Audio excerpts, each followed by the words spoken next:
¿Y qué pasa, fricazos? Una vez más, con vosotros Inusin, y en esta ocasión traemos una reseña anime. La reseña del anime Kill la Kill.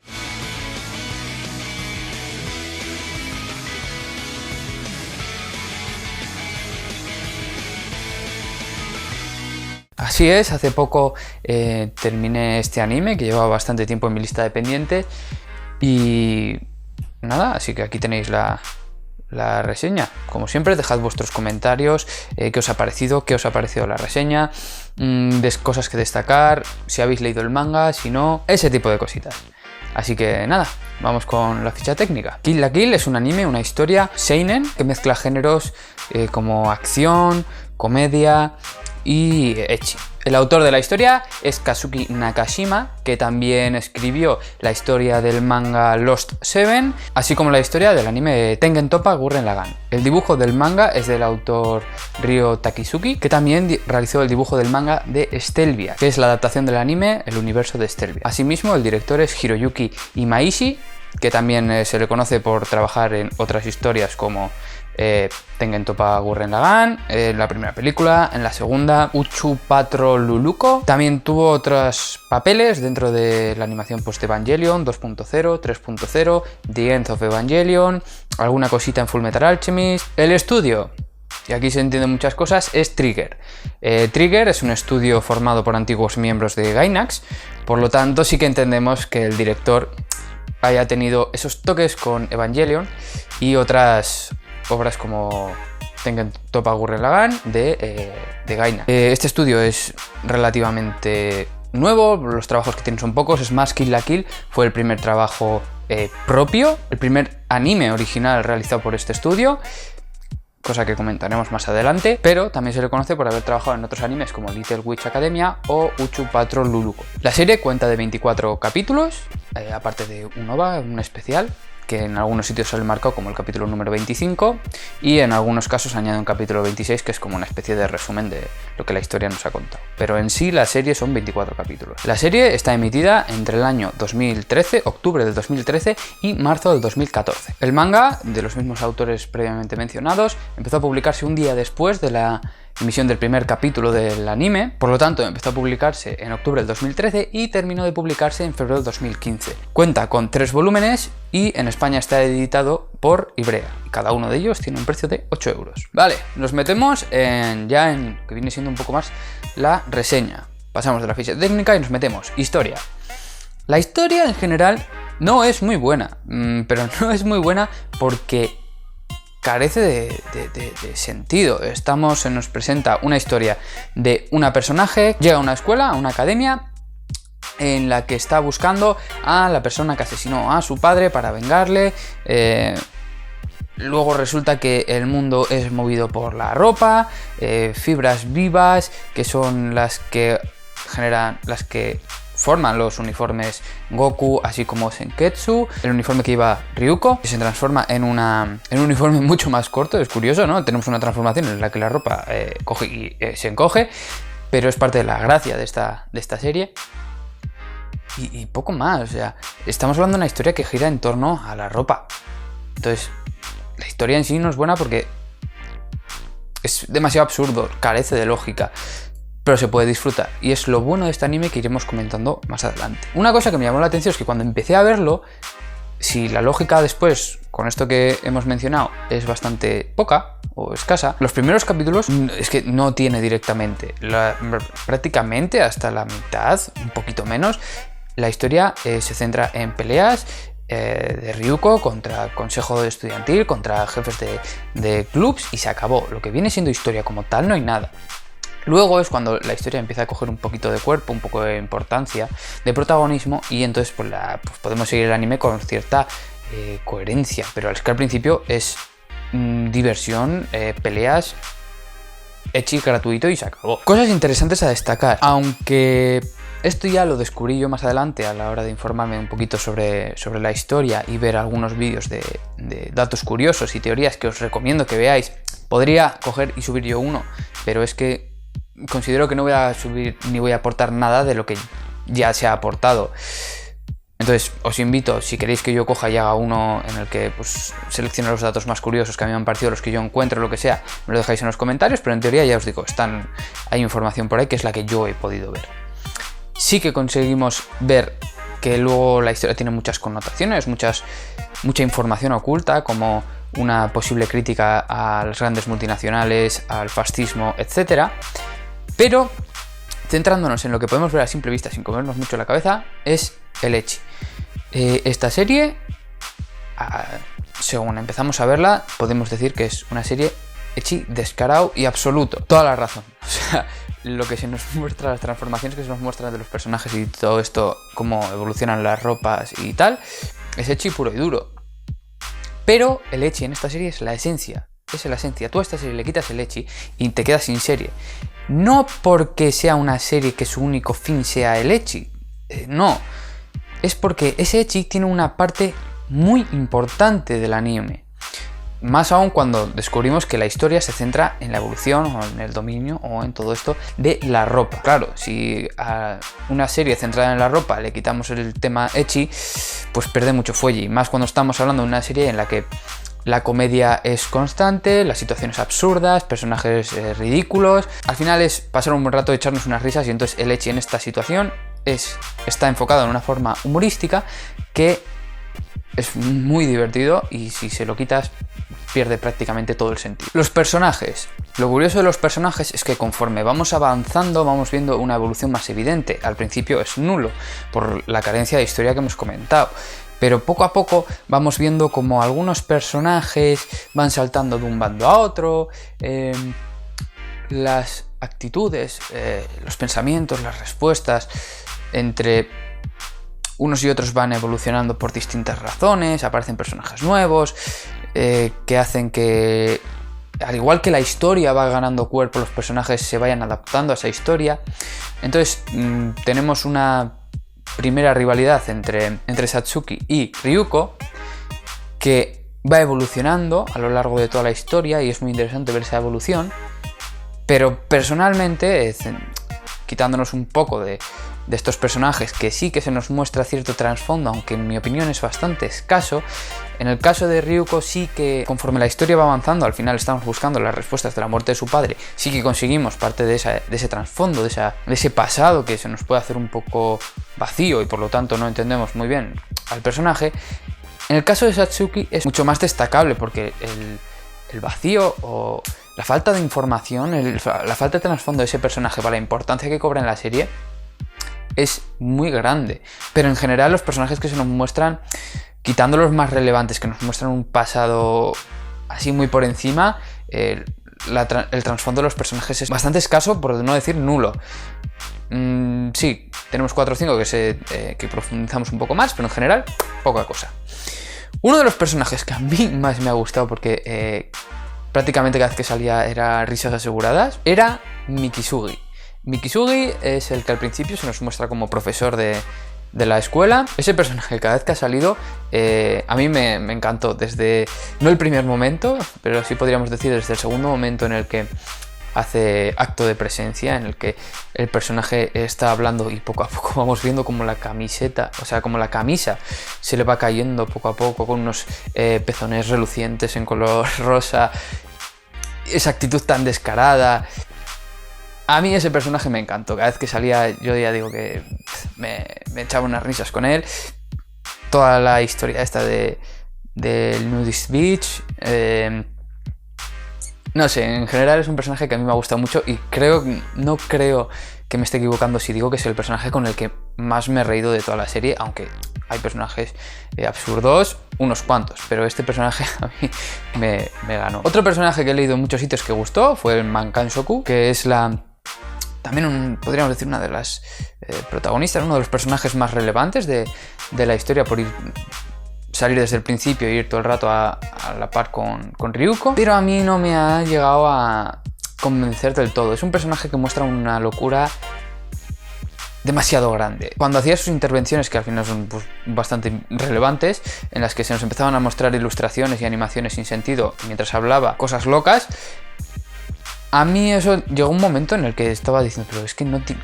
O sea, es que carece de sentido Y entiendo que es lo que busca, al final es una serie que busca ese toque humorístico, ese toque absurdo, pero es que llega un momento en que digo, pero es que este personaje a mí no me aporta nada. Así como en el caso de Mikisugi, pues sí podía reírme porque, aunque eran cosas absurdas, sí que guardaban cierta lógica, cierta coherencia con lo que estaba hablando. En el otro caso es que me parecía un personaje tan tonto, tan inocente o tan absurdo, que es que no acababa de engancharme del todo.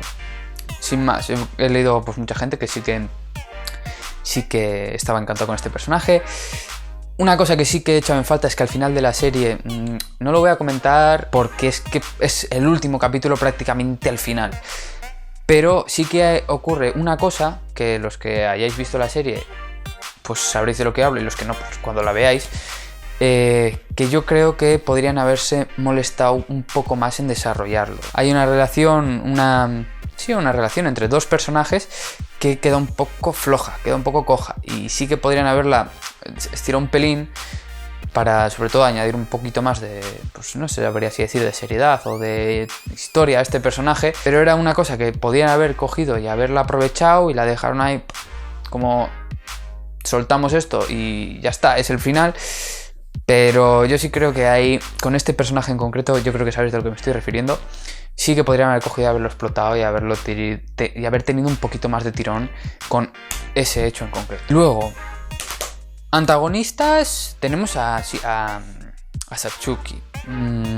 Al principio, no negaré que como antagonista, pues bueno, estábamos dentro de esa fase absurda de la serie en la que nada tenía una historia fija, por lo tanto, un antagonista como otro cualquiera, si no peor, porque ya digo que es que al carecer de esa historia, de ese trasfondo, pues es un antagonista sin motivaciones, básicamente frenar al personaje nuevo que acaba de llegar y que quiere destrozar la academia. Pero luego la historia va avanzando y se nos presentan otros dos antagonistas, otros dos villanos, que son Ragyo y Nui Harime. Estos dos me han encantado por la forma de ser, por cómo se les ha planteado, cómo se les ha presentado, las habilidades. Me han parecido dos pedazos antagonistas impresionantes, y sobre todo viendo la locura que traía la serie. Nui Harime, o Harime Nui, como queráis llamarla, conseguía que me saliese ya la mala sangre, de decir, Dios, qué asco de personaje, a ver si muere o algo. Por eso me ha encantado. Además, lo curioso de este personaje es que le acompañaba una animación bastante absurda en muchos casos, bastante cuadrada, un 2D bastante rancio, y pese a eso no me molestaba. Ya digo, es un antagonista que a mí me ha gustado, y ya pues de Ragyo pues muchísimo más. En general, estos dos antagonistas yo creo que pueden ser de lo más destacable en lo que a personajes se refiere de Kill la Kill. Simplemente volver a matizar eso, que esos dos personajes a mí me han encantado. Como no suele ser lo habitual, que normalmente tiran más los protagonistas y estas cosas, yo me he quedado sorprendido con que con esta serie a mí los que más me han tirado han sido los dos antagonistas y Mikisugi. Sobre la animación, estoy un poco enfrentado, porque sí que es cierto que hay en algunos puntos en los que la animación es bastante buena y en otros en los que tira a mediocre, con un 2D bastante rancio, un dibujo poco definido o bastante desproporcionado. Entiendo que como estamos en una serie donde el humor y lo absurdo pues tienen muchísimo peso, pues esto pueda quedar un poco más de lado porque no es tan relevante. Me gusta, pues, por ejemplo, sacar la comparación con One Punch Man, que el dibujo, la animación que tiene por parte de Madhouse es brillante. Y la historia sigue siendo absurda, y los personajes son absurdos, pero el dibujo es 1000 veces mejor. Sí que no podemos comparar los dos estudios que están detrás. Ya digo, esta es una serie, la primera serie original de Trigger, y se nota porque hay muchas secuencias, muchas escenas que se repiten tal cual, cámara rápida, cortada, hacia adelante, hacia atrás, se repiten tal cual, y esto es evidente pues de un estudio que los fondos no son los que un estudio más gordo puede tener, y sobre todo con su primera serie original, pero en otros casos, en otras escenas, la animación es brillante. Lo que sí que me ha gustado mucho es la fluidez de muchos de los movimientos, de las peleas. Ahí tengo que darles la enhorabuena porque me parece una fluidez muy, muy bien aprovechada. Así que en ese sentido, bastante contento. La paleta de colores yo creo que han sabido escogerla perfectamente. porque estamos ante una serie alocada, con mucha acción, muy rápido, muy golpe, y han seleccionado una paleta de colores muy atrevidos, muy llamativos, y que creo que ha encajado a la perfección con lo que esta serie nos muestra. Así que en ese sentido, poco que destacar. Conclusión de la animación, en general, un poco de todo, pero a mí me ha gustado, no me ha disgustado. Considero que hay series con animación peor y que esta, dentro de la temática que está manejando, se salva por eso. La banda sonora que nos presenta este anime es, yo creo que de lo mejor que podemos encontrar en el propio anime. Tenemos estilos muy variados para todas las escenas y casan perfectamente, tienen una epicidad que nos va a gustar desde el primer momento.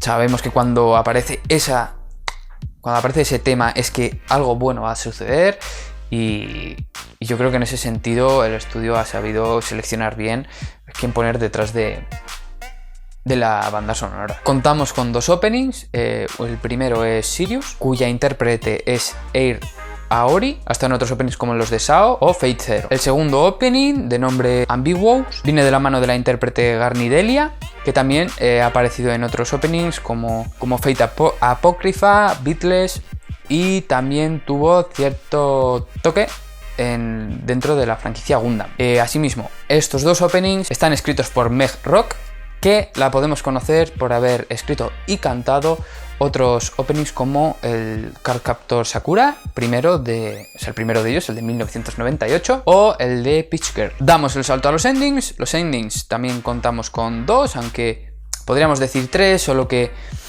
uno de ellos sería el primer opening, el Sirius, que se nos cuela como ending del primer episodio y del número 15, pero vamos a dejarlo como que hay 2 endings. El primero, que va desde el capítulo 2 hasta el capítulo 14, sería Komenne Iko ya Ireranami, cuya autora es Miko Sawai. Tiene un estilo más rockero que encaja muy bien con lo que esta serie nos muestra. También realizó el ending de Akame ga Kill. Por otro lado, el opening que va desde el capítulo 16 hasta el capítulo 24 es Shinsekai Koukyu Kaku, y su autora es Sayonara Ponytail, que tras mucho buscar he conseguido encontrar un ending más en el que participaron, pero por lo que parece ser son bastante poco conocidos, y fue en el ending de Churitama. Este ending sí que me ha parecido más suave, como más mono, más kawaii, o como queramos llamarlo, y sí que me gustó más como fue el primer opening por ese toque más rockero que encaja mucho mejor con la serie. Aún así, buenos endings. Como resumen final, es una serie que me ha gustado. Sí que he leído que para mucha gente esta serie fue la bomba. Parece ser que cuando salió fue de lo mejorcito de la temporada. No lo sé, yo me lo he visto bastante más tarde. Pero sí que hay que destacar ese punto de, con una historia normalilla tirando a mediocre, pero con una animación aceptable, una banda sonora buena, conseguir semejante repercusión, yo creo que es algo que sí que debemos destacar y darles la enhorabuena. Es curioso que, viendo cómo el estudio Trigger viene de Gainax, sí que encontramos algunas referencias o algunas cosas que nos pueden recordar a determinados pepinos de Gainax, pero yo qué sé, podemos tomarlo como simples guiños y ya está, tampoco hay que darle más historias. En general, lo dicho, una serie que a mí me ha gustado, la he disfrutado. Los primeros capítulos me parecieron un poco tostón porque no había ningún tipo de historia, pero luego ha conseguido ir ganándose un hueco. Conforme llegamos al final, pues toda esa música épica con esa animación tan loca, tan activa, consiguió emocionarme y decir, wow, ¿qué va a pasar aquí? ¿Qué está pasando? Y en general es una serie que recordaré con cariño. Sí, la recomiendo. Son 24 capítulos, lo de siempre, no perdéis nada. Son 24 capítulos de 20 minutos, se ve prácticamente en nada. Para desconectar, para una serie en la que no tengas que comerte muchos cocos, simplemente disfrutar de lo que te están poniendo delante y se acabó. Así que nada, poco más tengo que añadir sobre Kill la Kill. Si la habéis visto, si la vais a ver, qué os pareció, si habéis leído el manga, lo que sea, ya sabéis, podéis dejarlo en los comentarios, comentarlo por Twitter o cualquier otra cosa. Tenéis mis redes sociales, ya sabéis que podemos hablar sobre cualquier serie, cualquier manga, recomendaciones, propuestas para vídeos, que me están llegando algunas, sobre todo por privados de Twitter, pero es lo que comento, ahora mismo estoy con con exámenes y trabajo y no me da la vida para más, así que tengo muchas ideas, muchas cositas pensadas, pero de momento, como veis, lo que predomina pues son más o menos las reseñas estas semanales de Tokyo Ghoul, de Berserk, mensual en caso de Berserk, pero predominas un poco más porque es algo que leo, lo grabo y lo subo directamente para tener contenido de forma continua. Pero aún así, cuando empiece a sacar tiempo, tengo algunas cositas pensadas y si no, cositas que me vayáis comentando vosotros que queréis ver en el canal, pues las iré subiendo. Así que, por mi parte, poco más tengo que añadir a esta reseña de Kill la Kill. Así que nos vemos en la próxima.